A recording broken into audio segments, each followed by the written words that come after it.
नमस्कार, मैं doctor Ritu Dubey, assistant professor philosophy, government Meera girls college Udaipur.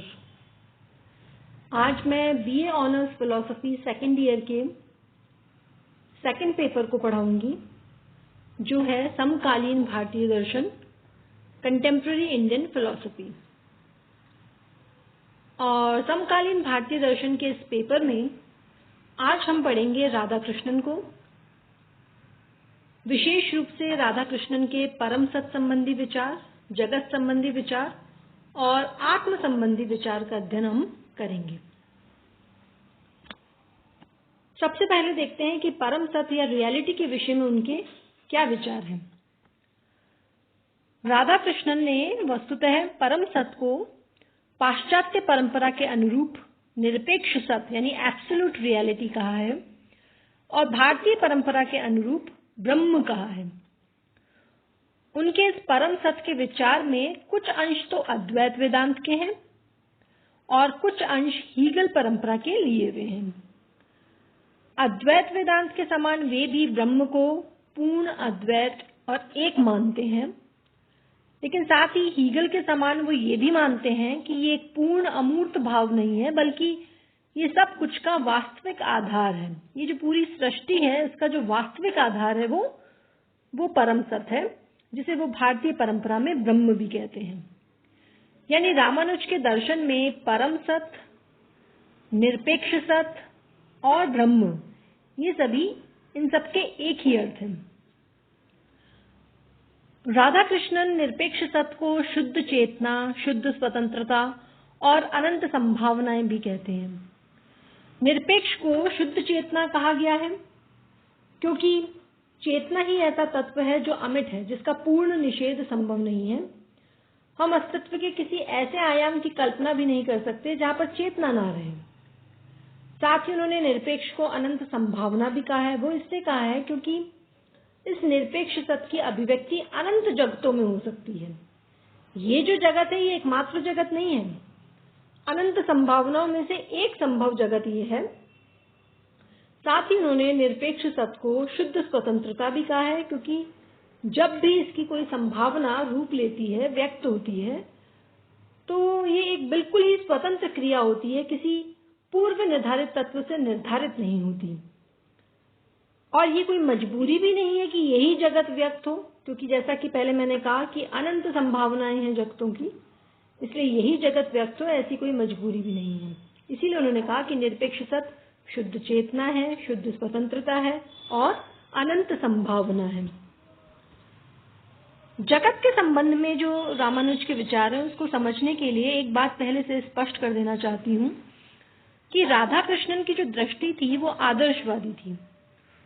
उनका मानना था कि एक ऐसा आध्यात्मिक आदर्श है जिस और ही संपूर्ण जगत प्रक्रिया अग्रसर हो रही है। दूसरे शब्दों में, जगत प्रक्रिया से कुछ प्रयोजन या फिर उद्देश्य सिद्ध होते हैं। ये प्रक्रिया सतत किसी लक्ष्य की ओर अग्रसर हो रही है। इस प्रकार उन्होंने जगत की यंत्रवादी व्याख्या न करके प्रयोजनात्मक व्याख्या की। उन्होंने कहा कि ये जो जगत का विकास हो रहा है, इसके पीछे कोई प्रयोजन है, कोई उद्देश्य है, कोई लक्ष्य है जिसकी ओर ये समस्त जगत प्रक्रिया जो है वो उन्मुख है। राधा कृष्ण ने यह भी कहा कि जो जगत है वो आकस्मिक है। आकस्मिक मतलब एक्सीडेंटल है, अनिवार्य नहीं है। ये जगत निरपेक्ष की अनंत संभावनाओं में से एक संभावना की आकस्मिक अभिव्यक्ति है, लेकिन जगत है वास्तविक।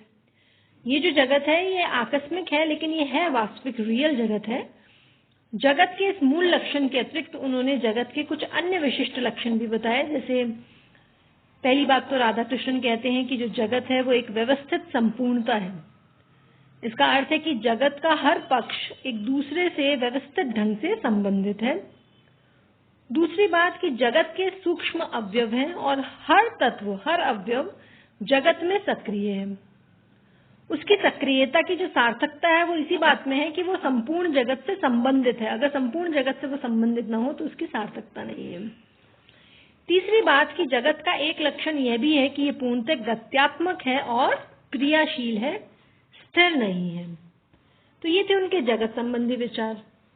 आत्म के संबंध में अगर हमें राधा कृष्णन के विचारों को समझना है तो सबसे पहले ये समझ लेना चाहिए कि राधा कृष्णन के अनुसार मानव आत्म के दो पक्ष हैं, एक तो ससीम पक्ष और दूसरा उसका असीम पक्ष। मानव आत्म के ससीम पक्ष के अंतर्गत तो मानव के भौतिक, जैविक आदि पहलू आते हैं। यद्यपि ये शारीरिक स्तर है, पर इसमें भी मानव को परे की चेतना रहती है, अपने से ऊपर उठने की चेतना रहती है, और ये चेतना ही उसे प्रेरित करती है कि वो आगे बढ़े और शारीरिक स्तर से ऊपर उठे।